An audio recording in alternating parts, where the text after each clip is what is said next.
I'm Janice Hostegger. After 3 decades in the marketing business and many years of being an entrepreneur, I've learned a thing or two about marketing.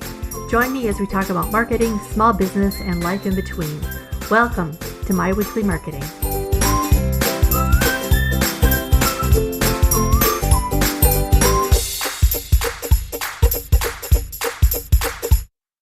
Have you run Facebook or Instagram ads? Whether you have or have not, there's no denying that the whole process can be overwhelming. Maybe you've tried boosting a post and didn't have good results, or maybe you've looked into setting up an ads account but felt overwhelmed by all the things like the pixel or just setting up the ad itself. Sometimes even when we get past all the technical stuff and get our ad up and running, it still doesn't produce the results we were hoping for. It can be a very frustrating process. That's why I wanted to have Charlotte Cantrell on my podcast. Charlotte is the CEO of Inspired Ads. She runs Facebook and Instagram ads for e-commerce brands and small to medium-sized businesses. She specializes in identifying bottlenecks in ad funnels that keep viewers from converting to a sale. She has a passion for helping small business owners become aware that ads can work for you if you have key pillars in place. So in today's episode, she'll talk about the steps that you need to take before creating a Facebook or Instagram ad that will help you know that you'll be successful. Here's my interview with Charlotte. Well, hey, Charlotte, how are you today? I'm good. How are you, Janice? Good. We're just coming off a very hot summer in Texas, which goodness. You are in Texas too, right? Yes. Dallas. Yes. So it's just nice to be inside air conditioning and having him be able to chat with you today. So, yes, likewise. So tell us a little bit about what you do and how you got into it and that sort of thing. Yeah. So I run Facebook and Instagram ads mainly for e-commerce brands who are making 6 to 7 figures and are looking to outsource ads for to scale their businesses. But I also know a lot about running ads for course creators and coaches, and have even run a couple photographer ads as well. So I kind of have done it all. I've done ads for a little over 3 years now, owned my business for 4. And I kind of been all over, like I said, but e-commerce definitely is my forte, but I love working with all sorts of clients in the service-based space, and it's been an incredible journey, and I'm so glad to be here with you. Awesome. So how did you get started running Facebook ads? Yeah, so actually I started out as a virtual assistant a little over 4 years ago, and I was kind of doing all sorts of things, jack of all trades. And I was working with a roofing company, and they were needing some new leads. And I had done like a brand redesign and logo for them and everything. And then they asked me about running ads.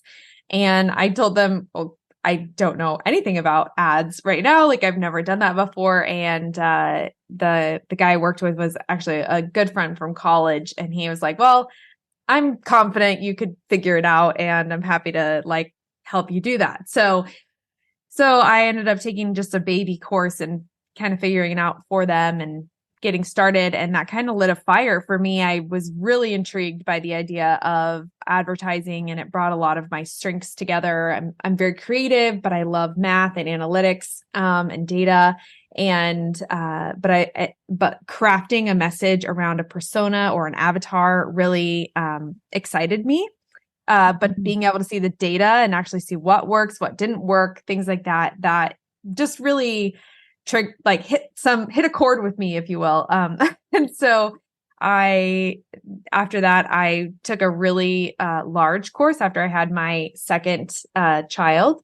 And then after that, I offboarded any of my clients who weren't ads clients and started to take on only advertising clients at that point, and went all into serving clients with ads exclusively. And it was amazing. I had a lot of support through a program that coached you through ads, and I was with them for about 1.5 years. and paid into a subscription. So that really boosted my confidence and results and everything. So, yeah. And then I've mainly stuck with Meta ads. So Facebook and Instagram, but I am, actually running Google ads now. I'm still, newer at it, but I am in the Google ads territory as well. So, it's exciting times.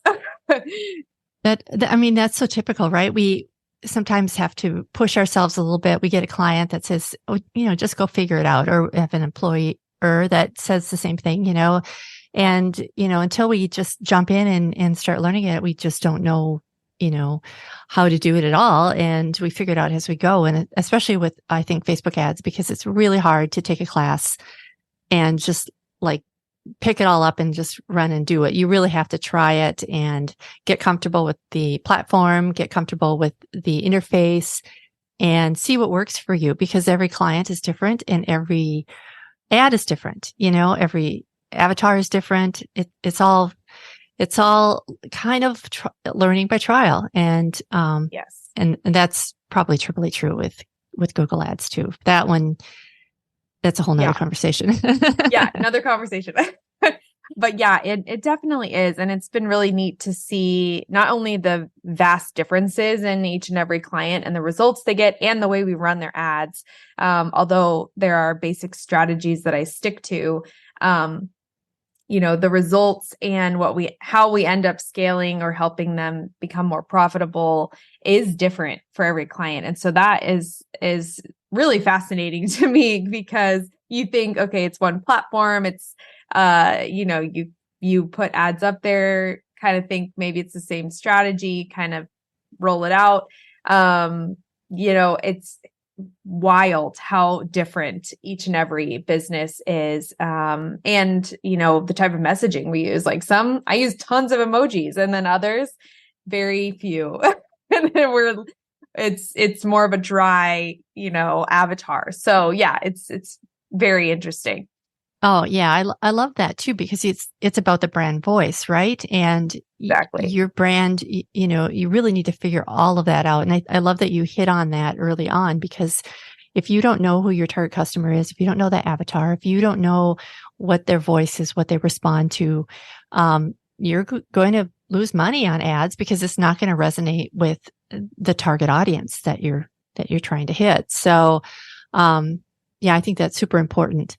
I also love that you like the analytics, because I think for me, when I started in advertising so many years ago, I'm not going to tell you how many, but it was before, Facebook ads was around, and you never really for sure could get that data. I mean, you could do follow up, and there were lots of tricks, like have them go to a special URL, or call a special phone number or things like that, but you couldn't really see that data. And I think that's one of the things that makes Google ads so incredibly, I'm sorry, not Google ads, Facebook ads, well, Google ads too, but digital ads in general, so powerful, because you can tell right away what's working.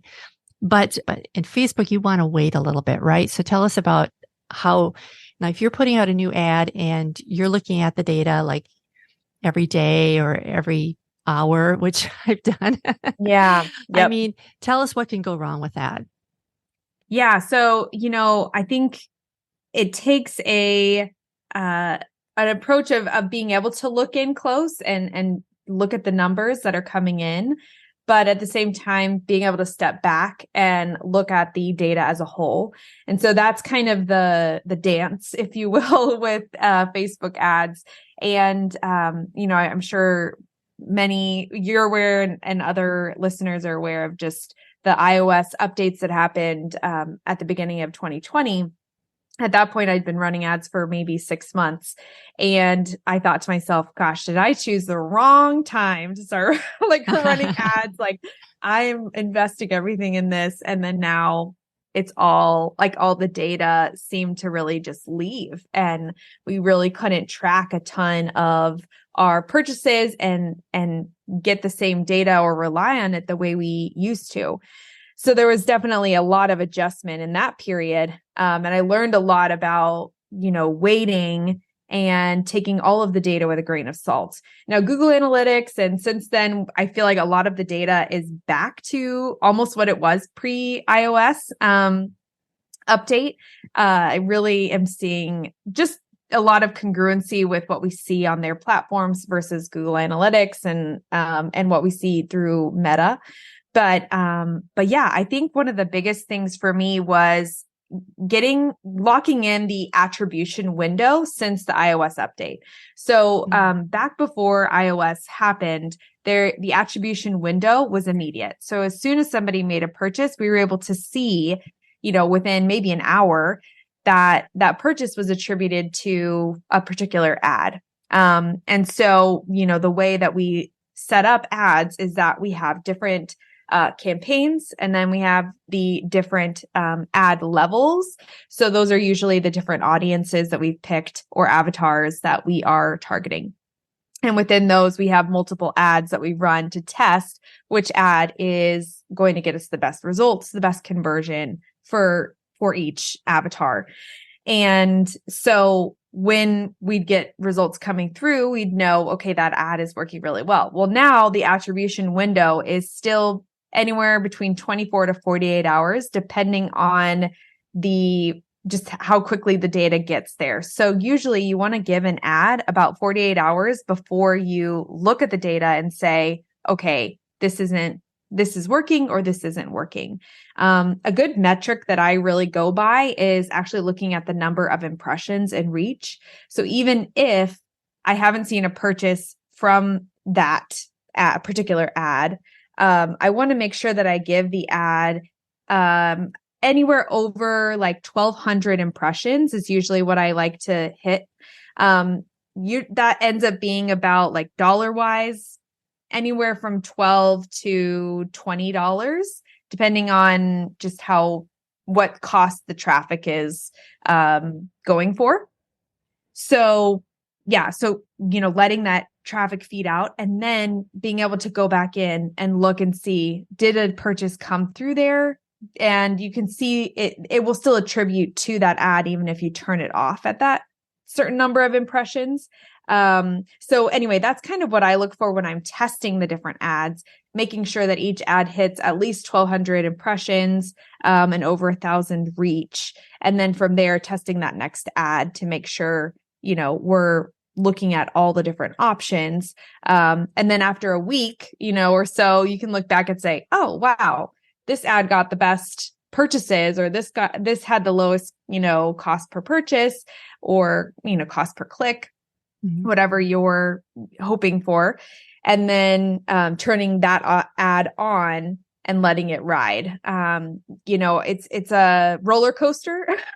Often you'll see the data going up and down in, as far as reach, clicks, all of that, but it's very quick. It's not a peak up and then down and it stays that way. It goes up and down daily. So, just depends on when your audience is there, when they're getting that ad fed to them, and then if they take the action right away or not. So yeah, there's definitely a lot I've learned around attribution and taking everything with a grain of salt and having patience in it all. Because I think, we look at it and we go, gosh, my money is flying out the window. Like I'm putting the money in here, and is it making sense? And you have to know, okay, I'm putting that money in. I'm either way, I'm getting an investment in data. I'm getting data back. Even if I don't get a purchase back, I'm getting quantifiable data that tells me this is working or this is not working. And we can always take that data and use it. So that's a really good perspective, I think, for especially when you are starting out and maybe running your own ads and you say, gosh, this isn't working, I'm not getting purchases, kind of turning that on its head and saying, well, it is working. That ad just didn't work. So now let's, tweak whatever it was. Maybe you got a lot of clicks, but it wasn't purchases. Okay, good. That means the ad's resonating. Maybe there's something else that needs to change. So anyway, there's a lot that can go into that. And there's a lot that surrounds ads. I think there was in that course, there's over 300 modules on just like talking about all the different points of ads. So there's so much, but yeah, attribution is an interesting one for sure. I love that you said that the data is a value in and of itself, because it's so easy. I think especially if you're just starting out on Facebook ads and you're running your own business and and you just don't see those clicks, or you see the clicks, but they're not buying, Yes. and really understanding that it's not personal. It's not your product necessarily. It could be the ad itself. It could be the text in the ad. It could be your audience. It could be your landing page. It could be Yes. a lot of different things. So there are ways to go through and kind of test all of that one step at a time. I also find it interesting that you run an ad and then turn it off and then run a completely different ad rather than split testing. So split testing would be to try two ads that are slightly different in one respect only against each other and see which one performs better. So, Yes. is there a reason why you do that separately? So it is technically split testing. Within the ad structure, I don't click like split test, just because I like to be able to manually turn them on and off. But usually what I do when I create a campaign or, a new ad set, I'll take 2 or 3 different copy options and then 2 to 3 different creatives, and then make 6 to 9 different ads that all have the different variables. And so, video 1 will have copy 1, copy 2, copy 3, and we'll test out, okay, with this video, which copy is doing the best. And then from there, usually I'll take whatever copy has worked the best out of that video, if that's the creative we're using, and then try the other creative with that top copy that was working in the video. And then I'll test out, is it image or video? Because surprisingly, I've actually had quite a few clients where the static image has actually had more conversions than the video and then in others, it is the video. But it just depends, I think, on the audience. Cause some, like for me, having little kids, a static image is often like, I think better for me. Cause if I'm scrolling past and my audio is on and it just starts blasting some song or like whatever, I'm just going to scroll past or try and click out because I don't want the noise to be there or something, just like personally speaking.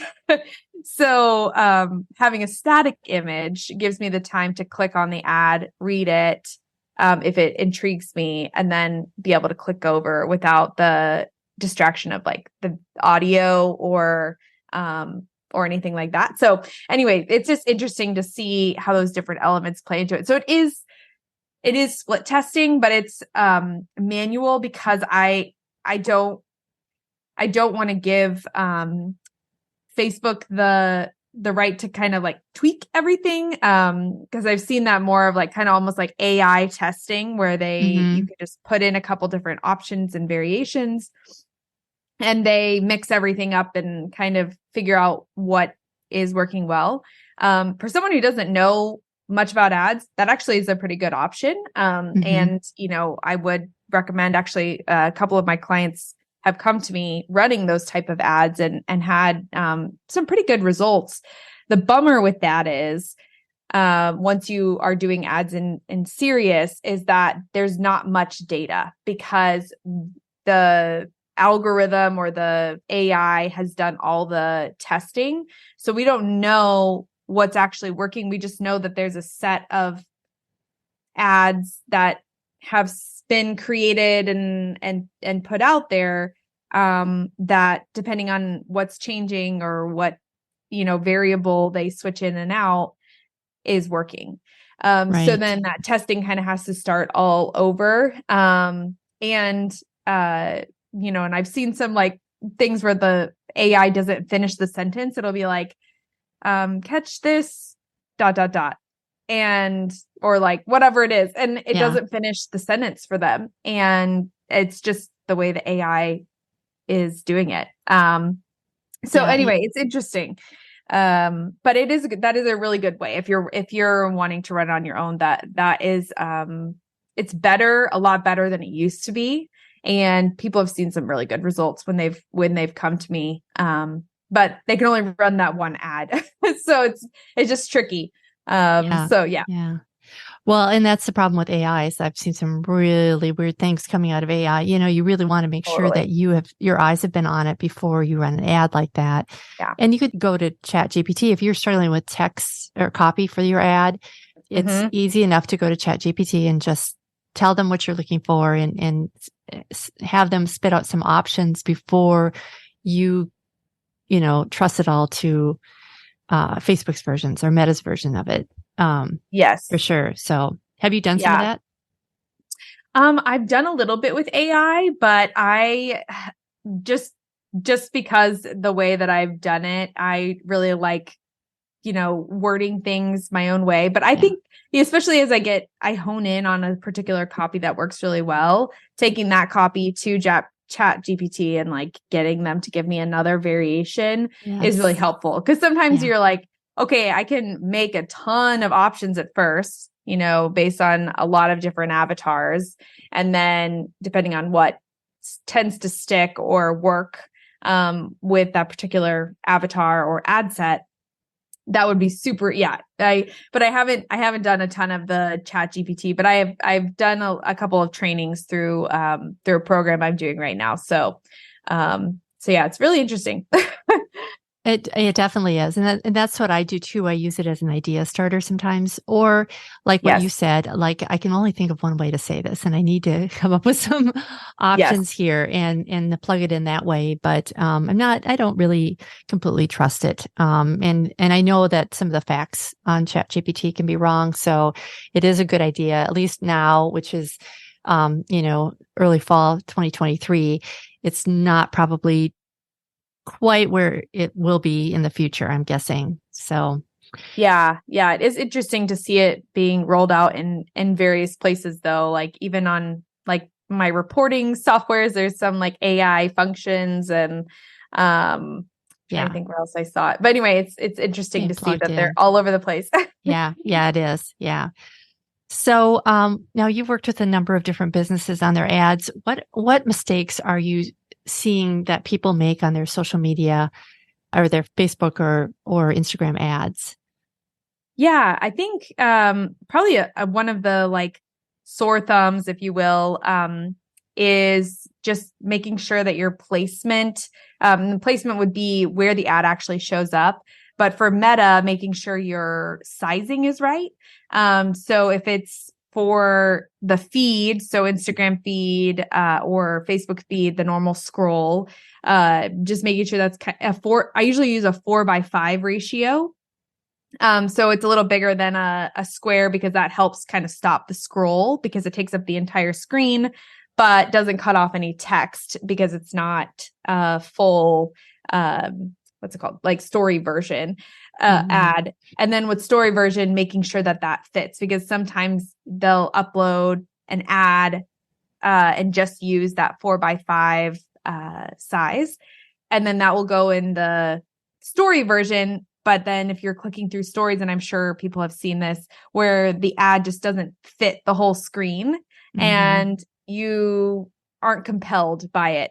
It's not something that, you're going to want to click on or even really resonates because it just looks like a shared post of some kind or whatever. And so anyway, just making sure those placements are the right sizing. So it would be the normal story placement size for Instagram and Facebook, which is the 1080 by 1920 pixel. And then the 4:5 for feed. So that's one, just like visually one. And then, I think just, with the headlines, making sure that full headline shows up. I think there are some times where the headline gets too long or doesn't show up properly. So just making sure what in your preview that looks correct. And I think the other big thing as far as internally is seeing people run traffic ads versus conversion ads. Often people think, okay, I need more traffic to my site. I need more people on my landing page. That's going to convert them into more customers. And Facebook will tell you that's going to be cheaper. Like traffic ads are going to be a better option for you. This is going to, get more people in front of more people, which is true. However, the type of people that you're getting in front of are not purchasers. And if you're wanting people to purchase or to complete an action, even if it's just to sign up for your email list or to, if you're just running ads to build your email list, which is a great option when you're first starting out with ads, conversion is the way you want to go. You don't mess around with traffic. Don't mess around with the other ones. Conversion will take your people to the right place. Of course, having everything set up properly, which there's a ton of YouTube videos on just how to set up your ad account if you are wanting to kind of DIY that. So, getting those complete purchase or complete registration pages connected and then saying, I want someone to complete a registration, running ads to that.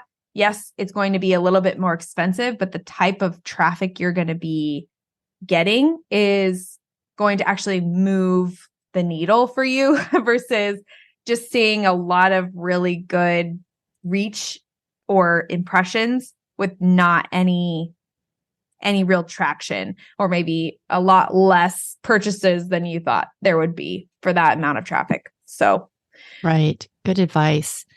What do you say? I have a client just a couple days ago said that, I decided I would boost this post because it was doing pretty well. What do you have to say about boosting? Yeah. So I think, they make it really easy to boost. And I think, I don't like boosting because it doesn't give you the full capability that an ad would. There are actually ways that you can do a similar thing where you can take a post you've created and actually pull it into Ads Manager, which is where it's the back end of where I spend most of my time. And so if you look up Facebook Ads Manager, that will take you actually to where you want to set up the ads. And there's an option where you can pull in an existing post and use that. And then you can actually run technically a boosted post, but you'll have more data and you can control how long it runs, because the other thing with boosted posts is usually they say, how long do you want this to run? So then if the ad's doing well, you can't continue to run it because you'll have to reset it or do something else.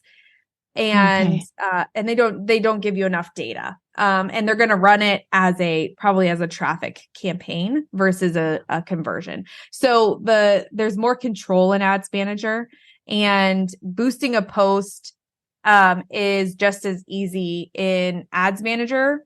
You just have to go to that site and make sure you click conversion and then pull in that same post. It'll have everything connected. And you'll have a lot more data to go off of to see how much it costs for someone to hit your site and what that looks like for conversions and things like that. So yeah, I know that it makes it super easy, but $10 here, $30 there, it's not going to give you the results that you want. And that's not enough time or budget to really make a difference. So I would not throw your money at it, is my advice. Right. And I totally agree with you. I think if you're going to spend money on Facebook ads, you want to make sure that you put some real thought behind who sees your ad, that it's going to be somebody that would actually benefit from seeing it, not who Facebook decides to show it to. And also, you want to make sure that you have a call to action figured out. You want to make sure that you're paying attention to the data. And, and I think you're right.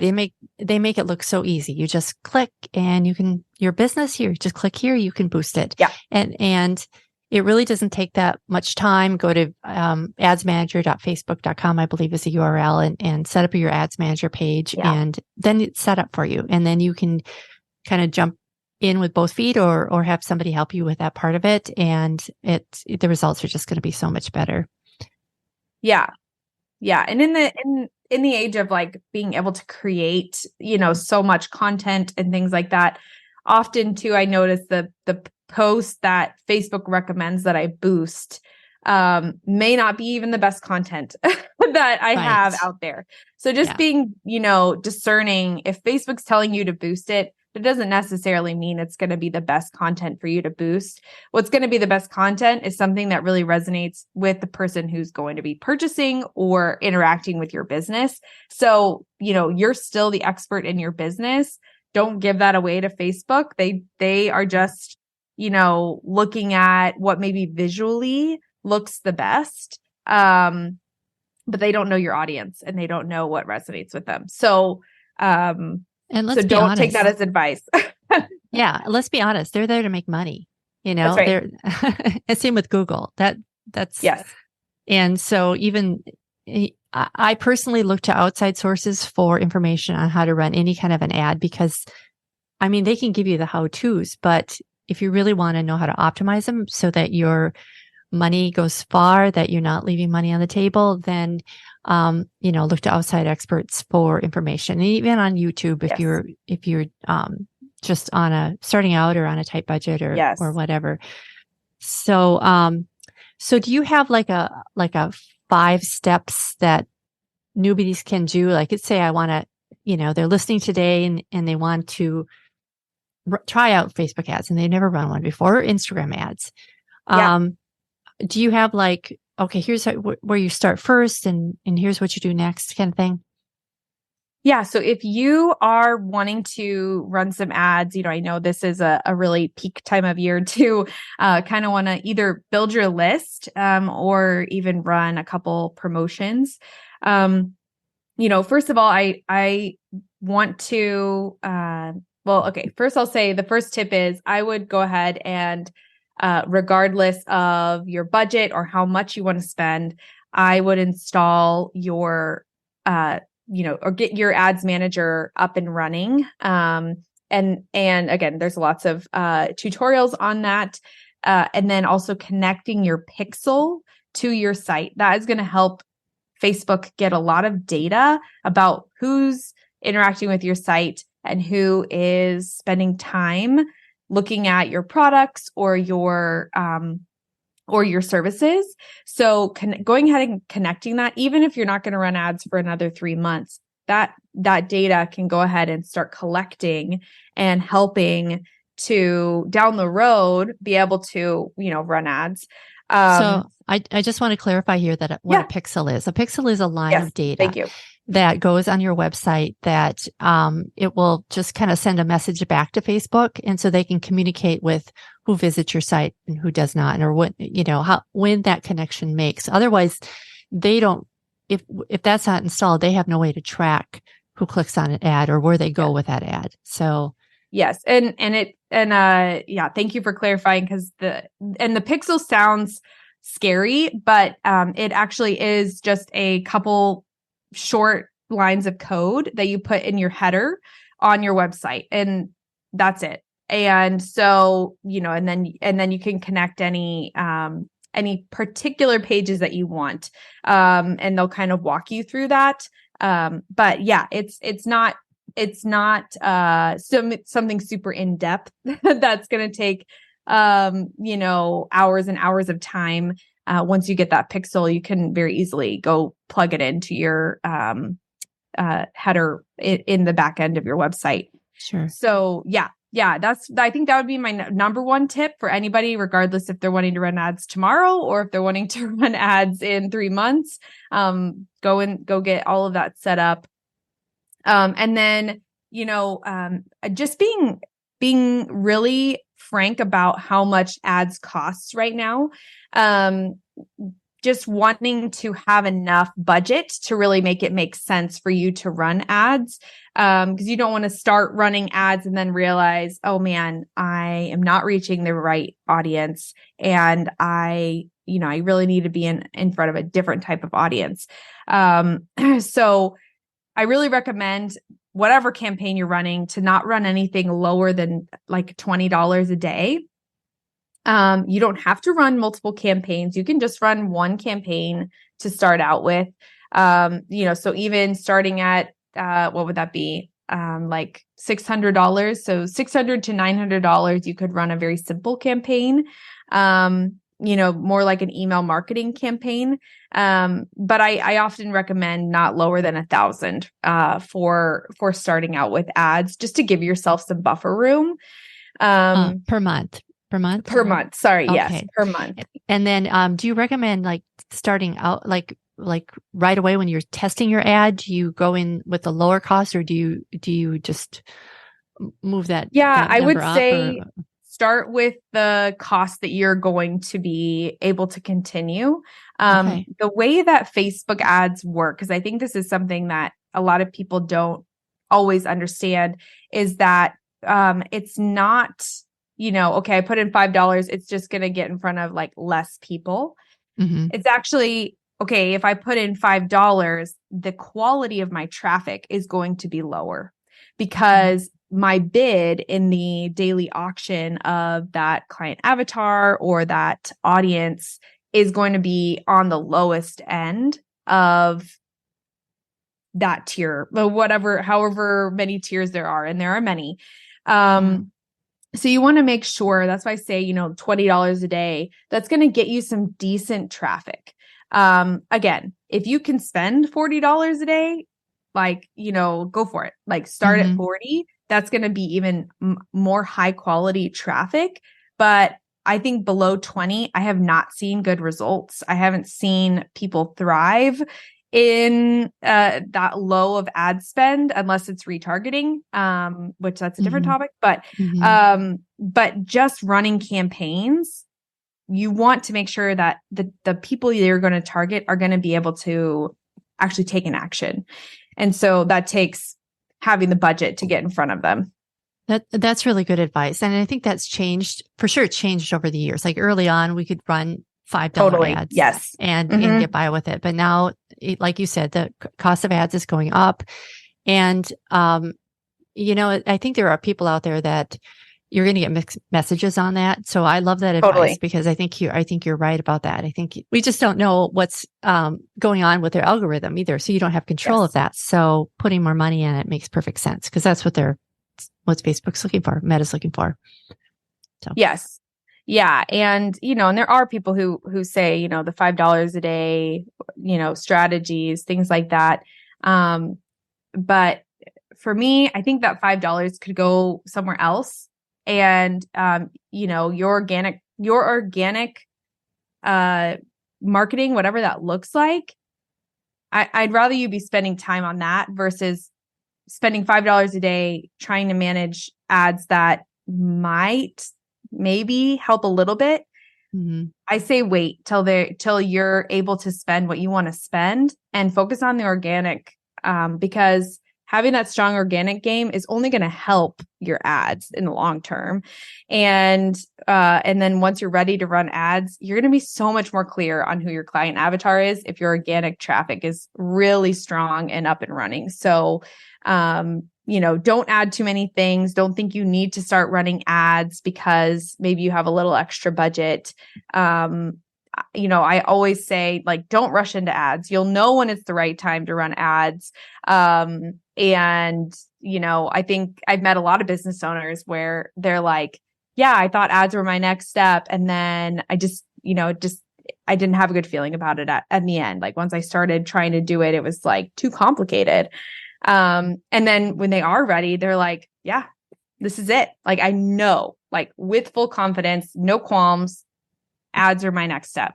And they know exactly who their client avatars are. They know exactly, who we're reaching. And that makes it so much more successful if you're at that point running ads than the prior. Well, I think that's a good point too, is that if you are not having success with your organic traffic, or if you're not having success with an ad that you're putting a little amount of money into, putting more money into that ad is not going to make it better. A bad ad is just, I don't want to say bad ad, but it's just not the right ad for your target. And once you can get that worked out in advance, you're going to have a whole lot more success than if you just jump right in and start throwing money at it. Yeah, I think that's, another, just piece of advice is something that has held true since I started running ads. Whatever is happening organically, if you're selling organically and you're able to make those sales, that's going to be amplified with ads. If you're not making sales and you're not reaching the right people, that is going to be amplified with sales or in ads, excuse me. Mm-hmm. Whatever results you're getting in your organic marketing, that is what will be amplified in ads. So, making sure that there is a really strong foundation is a huge part of vetting my clients. I really want to make sure they're already generating revenue on their own, because that tells me like the product's proven, people want this, they know what messaging and what pain points and other things are already working, that they didn't have to put money behind. And then now we can take that and put money behind it and know with, with a lot more certainty that this is going to work. Mm-hmm. And so that makes it to where ads aren't this gambling game or get rich quick scheme, or ads don't work for me because I tried it 2 years ago. Well, 2 years ago, my business looked completely different than it does now, like, and I'm sure that's true for a lot of people listening. Your business changes. And so when you are ready to run ads, your business might look completely different than it did when you thought when you first started, and had less cash flow and maybe not as many sales. So totally. Yeah, for sure. And we get to know our customer better over time. Yes, for sure. Absolutely. Well, this has been some really good information, and I just really appreciate the fact that you came on here with me today and talked about this, because I know so many people ask me about Facebook ads. I've run it for clients. I've run it for myself. And the fact that they're always changing can be a little bit frustrating, but, yes. But people like yourself who are in it day in, day out, I mean, that's just, your information is just really valuable. So thank you for that. Yeah, Do absolutely. you have, where can people find out more about you? Yeah, so my website's getting a little redo right now, but I do have my case study that is available. So that is, I'll link that below, but it's inspired-ads.com /BIS. And that just is the name of my client. Blessed is she. And so, that is just a full case study on just some of the work that I've done, the results that they were able to get, and where you can book a call if you are, looking to run ads. I also am on Instagram and Facebook, at inspired_ads, on Instagram and Facebook. So, right.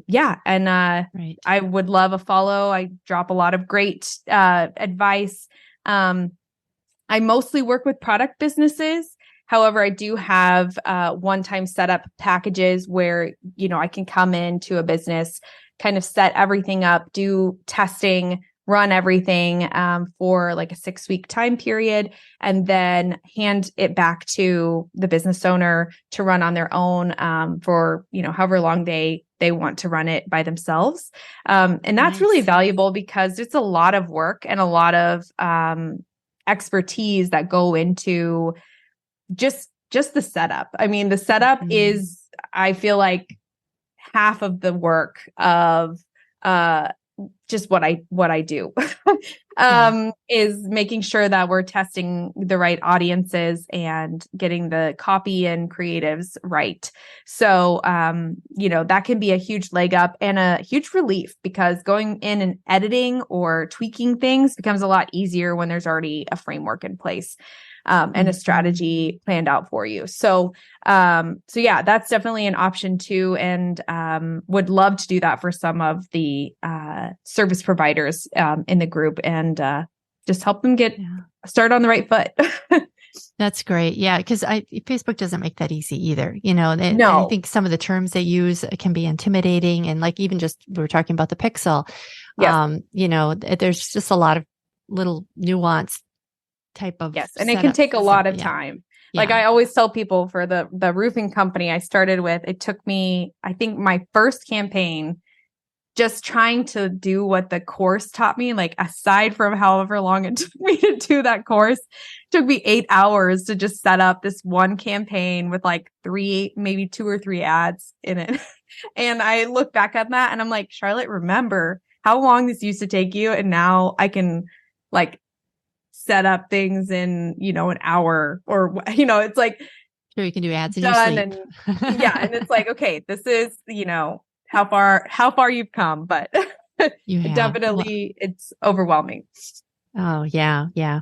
Well, we'll put all your links in the show notes. And, I learned a lot today, and I know my listeners have too. So thanks, Charlotte. I appreciate your time. Appreciate you being here. Absolutely. Likewise. That's all for today. If you found this episode helpful, I'd be so honored if you'd give it a good rating on your Apple Podcast app or whatever app you use to listen today. Until next time, bye for now.